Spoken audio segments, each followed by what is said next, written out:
แค่ทีสิบอก เอ้ยสมาดวงดีแท้เหรอ ไปป่า เออน้องน่ะคอลาส่วนแต่งคันวาดนี่นั่น ได้แล้วเขาเอาว่ามีคือพวกเมสซี่ที่สองคนว่าอันนั้นเป็นหูครับในฟันน่ะบ่ได้เห็นเป็นหูว่าในเตรียมแจ้งดอกว่าห้ามเป็นทหาร เนาะ แล้วสิเป็นทหารนี่บ่ว่าได้ เอางวดต่อมานี่100คูณ100โลดบัดนี้ งูออกมาแต่ร้านช้ำนั่นแค่เป็นตาแล้วเพราะว่าร้อยกว่าโบงูมาตัดเพราะว่ามันนำงูจนฮอดดาวบ่อันนี้เลขที่ซื้อตอนเลขไทยน่ะออกคู่หู505314ถ้าซื้ออันละหูละหูนี่ซื้อ เพิ่นถึกเลขพี่น้องเมื่อวานนี้ได้101ป๊า มาซื้อทำผิด ชื่อลำเบิดหลายกว่าเก่า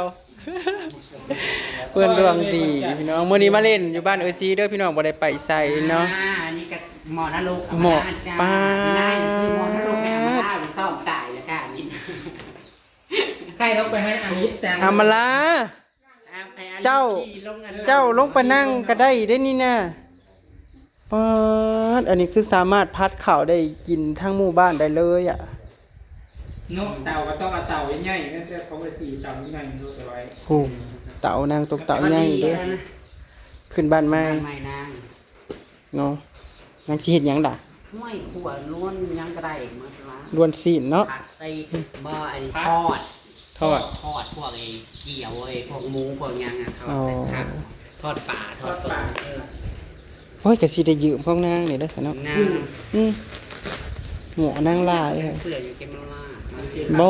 หายืมเอาโลด เขาไอ้คำเธอแย่ หายืมเอาโลด ได้อยู่หมอนี่ย่อยหมอแก่ บ่น้องบ่มีบอลไว้น้องบ่มีบอลเคฟตรงนี้ของเคฟคอง เอาชื่อก็ได้เอากับพี่มงยืดของในบ้านเอา น่ะทุกคนน่ะมีมงยืมอยู่ พี่มงยืดนะในบ้านเราไปใส่งานดูนะครับ เนาะ โอ้ยบริอื่นนะแค่บ้านนะแต่พวกนี้ร้อนนะจ๊ะ ต้องรอ เนาะอันนี้ก็สิยืมเอื้อยซะดอกของเอื้อยก็หลายอยู่ฟังโรงงานน่ะดิเราก็ซื้อมาน่ะเบิดเป็นแสนน่ะซื้อเครื่องน่ะ แต่ เฮ ว่าค่อยบ้ ย วงนะสิบอกเขาเสียกองโฟมเอาเสียงบ่ได้ เว้าไปเฮ้ยเห็นว่าก็มีแหน่เนาะตักต้มตักแกงก็สิใส่โฟมบ่ ลาบนะถ้ามันง่ายใส่พวกหมูง่ายบาดง่าย จักฟังเบิ่งมันสิได้อีหยังแน่ ใส่กองโฟ ผักหญ้าขายูแต่ว่า ทีม ปีหน้าเดี๋ยวเธอต้องปลูกผักหลาย ประมาณ10 อาสามส่วน เพราะว่าได้ บ่ได้ว่ากูได้ส่วนเนื้อนี่ก็พอแล้ว เพราะว่าได้ยินข่าวมาแว่วๆว่าร้านเช้าก็สิเอาแล้ว จะเบิ่งปีใหม่ คนนั้นนะ บ่เดือน1ก็เดือน2น่ะ ถึงย่ามหนาว เอาขึ้นยามหนาวเอามาจากนั้น ตกแรง มันเมื่อยเดียด เห็นว่า เอาบุญมาฝากกันจ้ะทุกคน สาธุ เอียงก่อน ร้อยแต้ม เอา น้องวัด มีวัดอันเก่านะมีแบบนะกับลูกกินละบึ้ง กูบ้าว ถูกเปล่า เต้งเดือนแล้ว ยังบ่ฮู้แต่ว่าได้ยินข่าวมาแว่วๆบ่า ปีหน้า ใหญ่กว่าอีกแล้วเนาะรุ่นใหญ่แล้ว บักคุรามไปคาบเบ่งบ้านไกลๆไปคำสิง ทาง งามๆ เบิ่งปีหน้า สี่ชอบ มัน หา เป็นงาม เขาบอกว่า เทนนี่นี่ ลูกมันเคย นี่ อีร้อยมันก็21 22 ห่วย เสียลำเพลินลำ มีจังสิแนวใดพังเบิ่งบ่ทันฮอดยามเบิ่งแต่ว่า มัน นี่ อยู่ใส่มันอยู่เขตบ่บอก ร้อยในกรุงเทพผู้ว่าในอยู่บ้านพังเบิ่งแม่ก็ว่าอยากขึ้นมาอีกเด้ เนาะขนาดใส่อันนี้ก็ได้สั้นกับขาด แม่น่ะว่าห่อข้าวชื่อมาอยู่บ้านอีกเด้ แม่ก็ขึ้นมา โอ้ ก็ได้จ้ะ พ่อก็สิขึ้นมาอยู่บ้านนั่นแหละเมื่อยแล้วเท่าแล้ว เสียว่าสิได้เบิ่งนั่นมาใส่อย่าเปล่าขึ้นแล้วมีแต่ผู้อยากขึ้นมา มีแต่ผู้สิขึ้นมาอยู่บ้านยังว่าโอ้ย ม่วนได้ฉันน่ะพี่น่ะนี่ล้านนี่สิบ่2งานเพิ่นบอก2ล้าน เล่นที่ให้อีก ลูกกระต้อยน่ะเด้ก็เอาเลยหาค่าอยู่ดอกผู้นี้น่ะมันหาเงินนำกันเงินนอกแต่งนอกกับผู้ไปผูกแขนน่ะดีอืม พูดจนได้ไพ่ได้คืนเลยบอก ได้ไพ่แล้วได้โอ้18แล้วเอ้ย คุณจะจำคนนี้ 18แล้วผู้ชายนั่นที่มันแขนหักนั่น สู่ ที่เจ้าไปผูกแขนมานาน ม ได้เมียแล้วมานะวะ แนวนะว่า นะวะ ได้หนีไปนะว่า หลานนั่นตุ๋ยเดี๋ยวบ่เจอ บ่แม่น หน้าหูนึง นางหูแต่ว่าบ่ กับบ้านหากว่าโอ้ยบ้านน้องพื้นร้านน้องพื้นไทยบ้านน้องพื้น จ้ะ ไอนั่นเด้ ตะมอน ลูกร้าน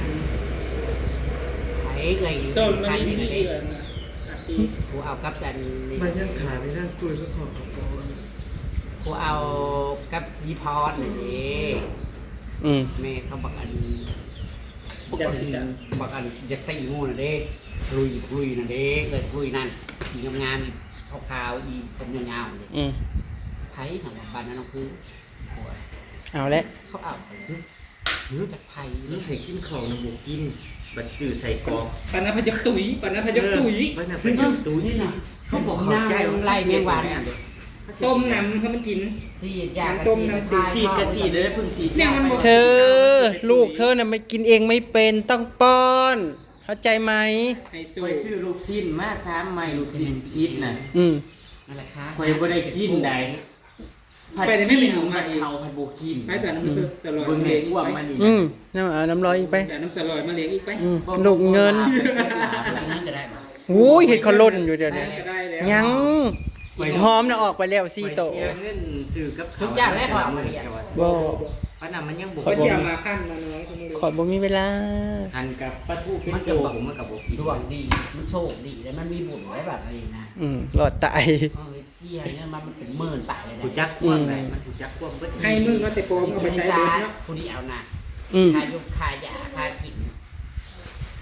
กะจิดาดาจะเอายังให้กินกับบ่กิน มันอย่างไร หักลูกเธอน่ะฉันว่า มันต้องป้อนคือคนนี่ แม่นถ้าป้อนนั่นกินเอาใส่มือนั่นกิน น่ะ กินมา คือกันกับคนเอาบ่เห็นบ่อันเขาเจ้าถ่ายคลิปน่ะเนาะอันจ้ำในถ้วยน่ะป้อนกลับน่ะเอาลงให้น่ะกิน มันมากแนวนั้นอันนี้ก็ได้ เฮาก็ยังบ่เข้าใจเฮาเลี้ยงมา ถ้า เขา ใน ว่า ถ้วยกินดีๆนะบ่ได้อยากกิน บ่ เพิ่นน่ะจังกิน ฉันไม่ใช่หมานะ คันมึงสิเป็น เธอจะมาป้อนฉันแบบนั้น กินอย่างเงี้ยเพื่ออยู่บ่ได้ อืม ก็แค่กับพาเฮาน่ะส ส อ อน น น่ะ หับเลยน้ เธอต้องป้อนคือคนนี่เฮ้ย ำฮะ เธอต้องป้อนคือลูกคือคนนั่นจ้ำในถ้วยแล้วป้อนเข้าปาก เออ ขาเพิ่นต้องเร่งอย่างครับรู้เจอคือบ่มีแฮงรู้เจอว่าคือมีแฮง ตอนที่เพิ่นนอนเด้ตอนที่เพิ่น นี่ก็สิถือบทบาทมันนะ เนาะบางบาทก็สิแบบ จะกลัวเวลาเพิ่นสิเหี่ยวนะเฮ้ยขาเพิ่นขามันลอยเหี่ยวลงมาเลยนี่เพิ่นสิเหี่ยวขาเหี่ยวเด้เพิ่น บ่ได้คิดว่ามันสิแล่นง่าย โยกไปจะคิดว่ามันสิย่างได้ เฮาบ่ได้คิดได้เฮาคิดว่าถ้าว่าผู้หลานยังบ่ได้เฮาสิเฮ็ดจังได๋ เพิ่นมันเหยียดก็ได้ เดี๋ยว แล้วมันสิตาย เฮาจนว่าผู้หลานมันปัญญาได้สิแต่มันมักไปนอนตากแดด ใน โอ้ ชี โห พ ข้า ข้าง นหมอจัดกระดูก คาเด้มอะไรนะ มามือกระกรุบกลับอยู่พันเมนบ้านนอกผู้จัด คนละ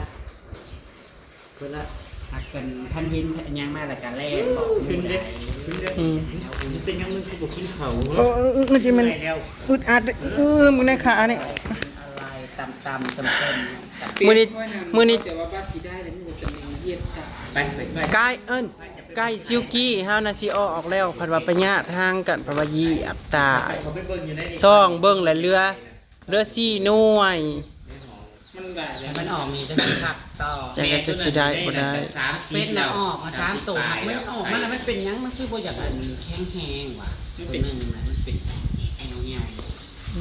ตรงค่อยนั้นจะเป็นรักไข่จะหาทั้งไข่จน อำมาลามาเอาเด้อหมอกระทะท้องแดงนี่ กระต้านะกระฝากไป2แม่น่ะประมาณ30 ตัววันออกมาไข่ตัวตัวได้ กระทะท้องแดง เป็ดอันนั้นไล่ซึ่งคนจับไปทั่วเป็ดกะ อุ้ย ยาวไว้เป็น ใหญ่อันนี้ดอก ไข่มันก็เป็นได้มาเชิญ มันกานั้นอยู่ มันหนักมันใหญ่ อยู่แต่เป็นเมียหันน้อยกว่าน อนนอนบ้านข่าวแล้วและ ไม่เข้านะกับมันบ่ทันออกแต่หม่องที่ว่ามันซุ่มมันเปียก คือการของเฮายังคือกัน โอ้ยคอยคุณลงไปเอ้าแตกเนาะ แต่ว่าวัดหน้าบรรณาดูกันออกคักเลย มันดินทรายมันพ้นตก3เทื่อแล้ว เสมอ อยู่พุ่นโต๊กอยู่บ้านเฮาผัดบ่โต๊ก เอาตั้งแต่ข้ามือเขาไปวัดคนน่ะตกชามมือนะ อืม มีเป็นตกมือเดียว ตรงมือเดียว มือเดียวมันบ่ซ้ำบ่เคย นก ซ้ำ ไปอยู่บ้องไม้ บ่ แล้ว ซ้ำ มัน เลยเบิ่งต่างกันบ้านเขาล่าละเขียวเนาะบ้านเขาน่ะ เอามันโตกดูซุ่ม มือเข้าไปมือไปหาเฮ็ดนะ มือไปหาเฮ็ดมือน่ะก็ซุ่มน้ำไหลตาตา น้องเฮ็ดน่ะกำลังนั่นน่ะเนาะ กำลังกัดเจาะถ้าเป็นไปหาอีกก็สิได้อยู่ มื้ออื่นไปอีกแล้วบ่ พักเบิ่งมัน อืมเพิ่นอยากไปอีกเลยเพิ่นอยากไปอีกแล้ว มาแล้วอยากไป นักม่วนจะได้โอดเมื่อวานนี่เนาะเข้าไปนะ ไปปลามืออื่นว่าวันนี้ นั่นดินั่นดิ ตอนแรกเขาจะไปหมู่เลยแต่ถ้าเดินนั่นเอง เยี่ยมมาเลย อืม ไปนี่ก็มือ เมื่อยมากปวดหัวปวดห้าง บ่ได้บื่นคือแต่พังหน่อไม้ ไปหาอีดอกมา เก เก็บ ให้อีหลอกกับอีขมุกเลย หากเฮานำเฮามักเฮ็ดโบสเมื่อวานนี่ไปน่ะเฮ็ดโบสน่ะมีแต่ดอกอ่อน ปีมันอ่อนบ่ปีแล้วนะ มันก็ ๆพอดีแกง มันจะรักขืนเฮ็ดคอน่ะ เฮ็ดปวกคือเลยสิออกหาบ้านไม้กับพ้นเที่ยวอยู่ได้จังน้อยได้นี่ อืม คันฝนตกมานี่ซุ่มๆออกหาลูกคือปีนะโอ้ยม่วนอันนี้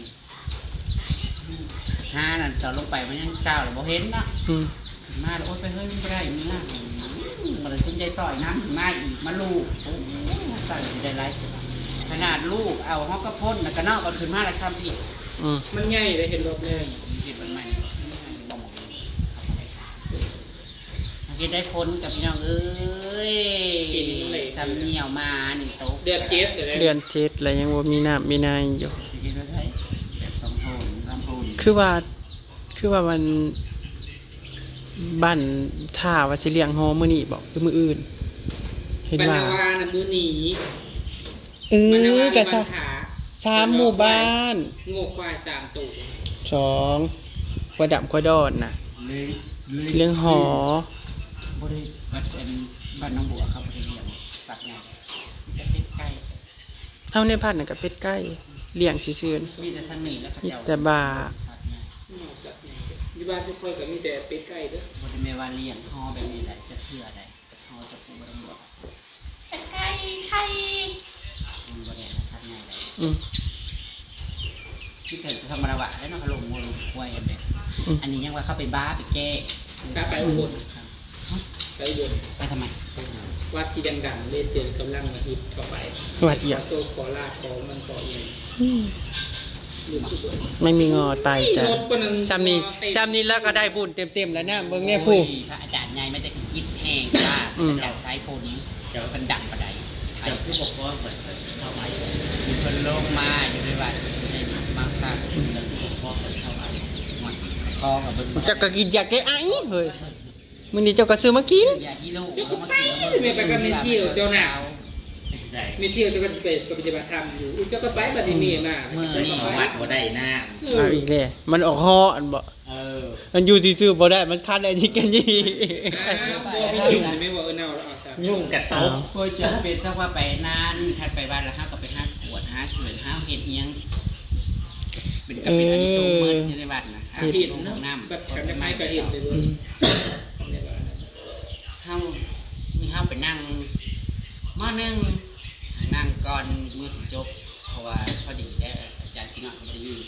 อืม เป็นลูกสาวก็ไปส่งหาย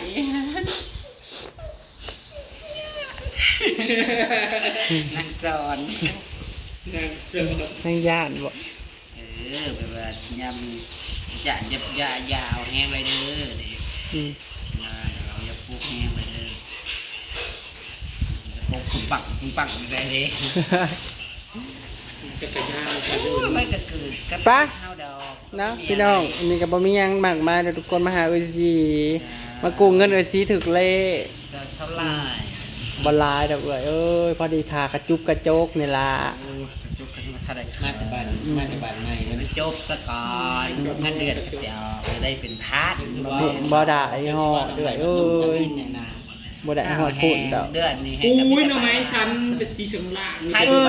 ได้กินหน่อไม้ไปเอาอยู่วัดเด้อบ่ได้เอาแต่ยา อยากกินโต๊ะ น้ำหมายน้องอยู่เฮือนก็เต็มอยู่ตอนนี้นะเฮ็ดช่างล้างอยู่ หน่อไม้เป็นเท่าไรก่อ หรือว่ามือ50ก็กันหาหน่อย นอกเป็นนอกใหญ่ๆนอกหน่อไม้ จักเอิ้นเอาน่ะก็อยากอยู่ว่าคันไปแล้วเอาน้ำไม้มาให้กูต้ม บอก เด้ กระ อ ถามเรานี่เขาเราเสียตัวนี้กับชาเพื่อเล่ามะเร็งเหงาบนเล็บ แล้วบ่อยากตัวขาวๆนั่นดิ นี่ จ้ะ ก็ข่าวกับมันคุณใหม่นะ ใหม่ แม่ นั้น เอ ดี อเอาตามนั้น ไป ละ หา ซะ อยู่พุ่นแล้วบ้าน ป่ะโอเคแล้วทุกคนจ้า จบแล้วอย่าไปหาแต่อยู่พุ่นละเย็ดยศกันแล้ว สบายดีเด้อ จบแล้วอยู่ได้ บ้านแล้วบัดนี้มีแต่มีเวลาอยากไปก็ไป อืม รู้สึกว่าสบายใจ เศร้าแล้วหายแล้วพี่น้อง ไปเพี้ยนไปเพิ่นถ้ามีโอกาส อืม อยากไปเพี้ยนไปยัง ไก่นะ เนาะคันว่าบ่เชื่อ ไก่ กะ หยัง เนาะคันว่าบ่เชื่อผัดไปแล้วนี่ผัดเศร้า ก็เสือแล้ว อืม เอ้า ได้พี่น้องเอ้ย ถ้าว่าไปถูก เอากับมัน คนหลายคนพวกที่เป็นน่ะไปผัวอยู่ฮะก็บ่ได้เห็นหยังดอกผัวกันแบบว่าอาจารย์เพิ่นผัวเพิ่นไปอยู่ที่หันแหละกันย่างฝึกที่หันแหละ ยุบเนาะพองเนาะเหยียบน้ำเอ้ย มีน้ำเจ็บเลยคันคุณแม่เวิร์ดลงไปย่างน้ำและกาเพิ่นซีเนาะ อืม เพิ่นจึงบ่ได้ ป้าโอเคพี่น้อง